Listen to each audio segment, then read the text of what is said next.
Hello, friends, and welcome back to Stories About Entitled People.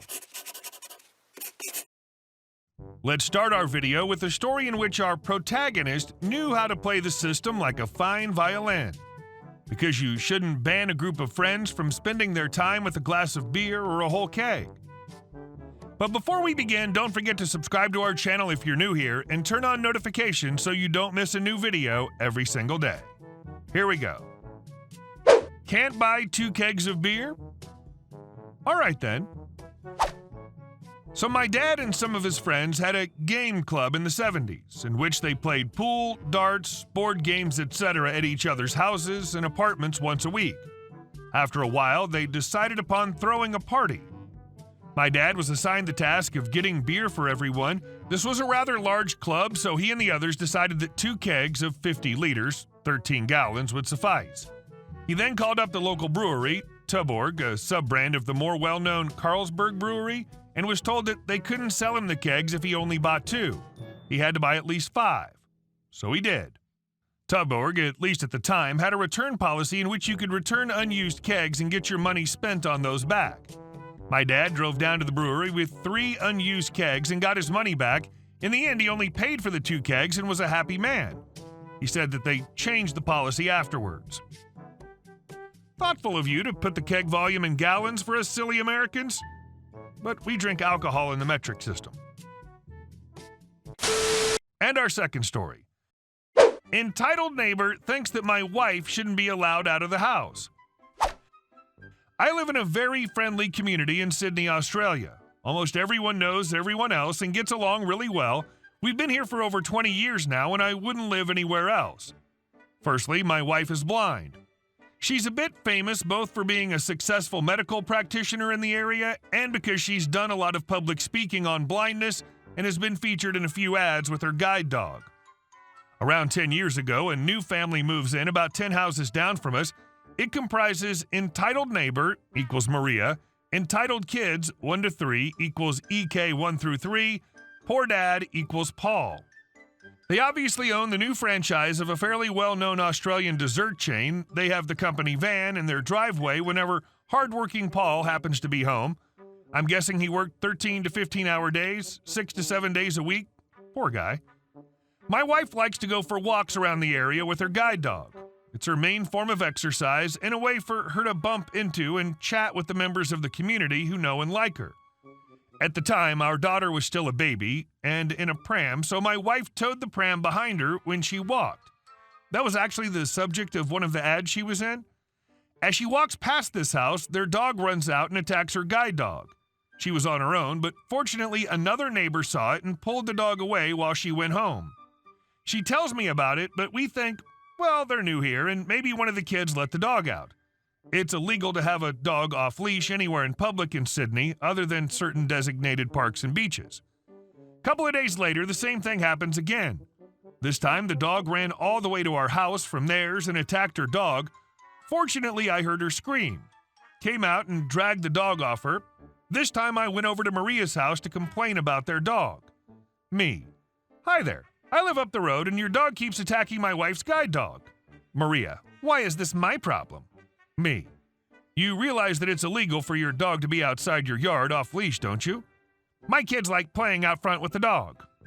Well, can you please get a gate? Your dog shouldn't be running loose on the road. Maybe your wife shouldn't be out loose on the road. At this point, I realized this was a waste of time, so I returned home and we called the police. Remember, wife blind, well-known community member, very strict dog laws. The police come over and we tell them the story. They take notes and say that her actions constitute assault on my wife, not just breaking the law by letting their dog out. They ask if we'd like to press charges. We say no, but can you talk to her about not letting their dog out of the yard? They agree and say they'll further warn her that if they get another complaint of this sort, the dog will be seized.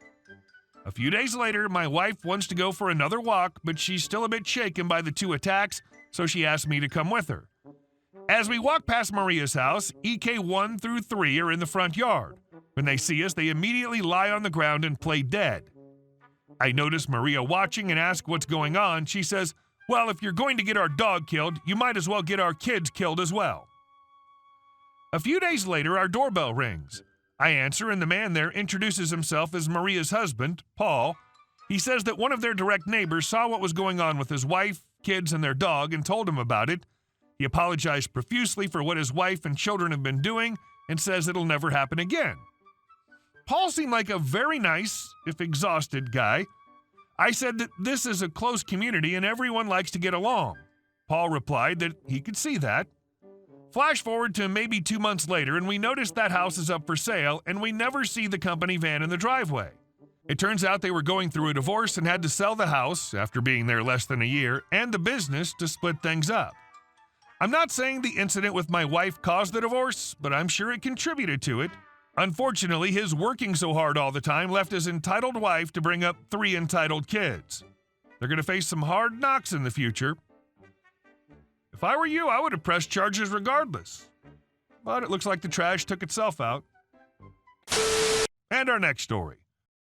We're going to court? Okay. The setting: United States, northern neck of Virginia. The situation: bought land and built a house on it. Back when my wife and I were much more newlywed than we are now, we hired ourselves an architect and went whole hog on having our cozy little dream home designed. While this was being done, we went shopping around for a parcel of land on which to have it built, which went quickly and easily, and we even got a pretty nice deal on a half-acre lot that was just far enough back in the sticks for us to be happy, but close enough to our jobs that it wasn't much of a commute. The best part of all, no homeowners association. There weren't any active back in that area because, point blank, it was full of poor people back then, dirt poor country types and working poor wage slave types. We made very sure with our lawyer that no previous owner had ever had the title amended to allow for any HOA nonsense as well, because that's the thing some real estate developers like to do. They'll buy up a property, get the title amended to force the membership of the property into a local HOA that they usually operate or are in cahoots with those who do, then resell it with that as a new requirement for any prospective buyer to automatically agree to when they sign the title. Flash forward to August of 2019. COVID was just around the corner, but nobody knew that yet. Everything was that which passes for normal out in those parts, and my wife and I had since moved to a different location, but retained that property as one of our various rentals. It was our dream home for several years, and we loved that place. Moving was tough, it was a good neighborhood out there, and folks were very welcoming.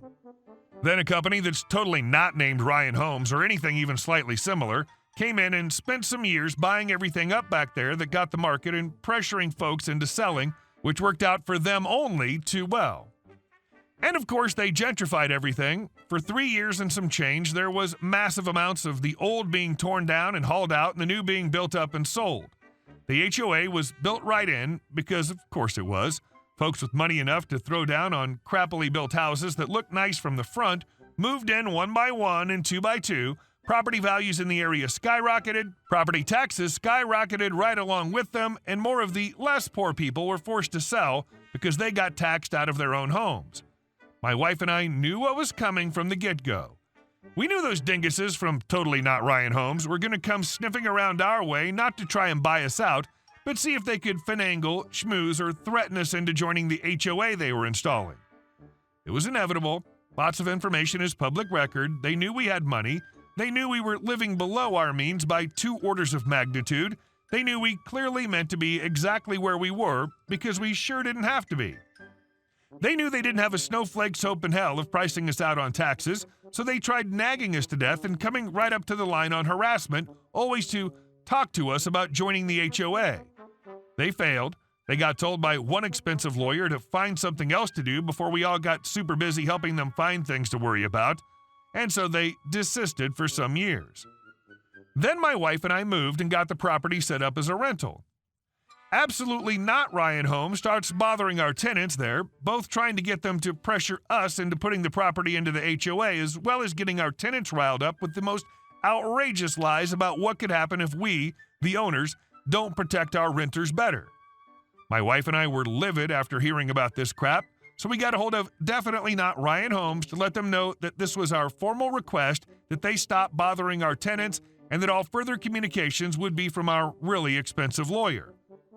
They must have assumed we were bluffing, or maybe whoever was in charge of thinking that day didn't show up for work because they just kept right on with their nonsense. It got so bad that They were even sending fake but convincing-looking envelopes with eviction notice that, upon being opened, said, "Could be what you find in your mailbox one day without our wondrous HOA," and containing information about the benefits of the HOA. We gathered it all up and got the tenants to talk to our lawyer and got the police involved to get the ball rolling on a harassment investigation. Another formal request to cease and desist was sent to Never Ryan Holmes by the very expensive lawyer, which they utterly ignored. I think their guy that's supposed to come to work and think about things quit a long time ago. Maybe he never told anyone. Maybe nobody noticed. Whatever the situation on their end, when my lawyer talked to their lawyer told my lawyer that their client was doing everything legally and that if we wanted to pursue the matter in court, that was what we'd have to do. So we did. I'm not sure what kind of lawyer magic my lawyer and his fellow legal demons worked on this front, but we were in court for 1 single hour when my lawyer and their 4 lawyers and the judge had a private talk after the preliminary hearing. Half hour later, and the lawyers from maybe Ryan Holmes come back to the courtroom looking like a quartet of cats that had been peed on. My lawyer takes a seat beside me and says, "They're going to settle." And I was like, I didn't think we were that far along into this yet. What happened? And then he said they built 51 homes in County of Concern over 2 years. Every single one of them was inspected before close of sale by a real estate agent that never actually got around to getting her home inspector license. And that's how Was It Ryan Holmes the whole time paid me $10 grand to not sue them while they got bent over by the county and the state and tag teamed like the new boy with the pretty lips in a prison yard. You should have sent a letter to everyone in the HOA telling them it's class action lawsuit time. Hey guys, thank you all for watching the video. I'll see you in the next one.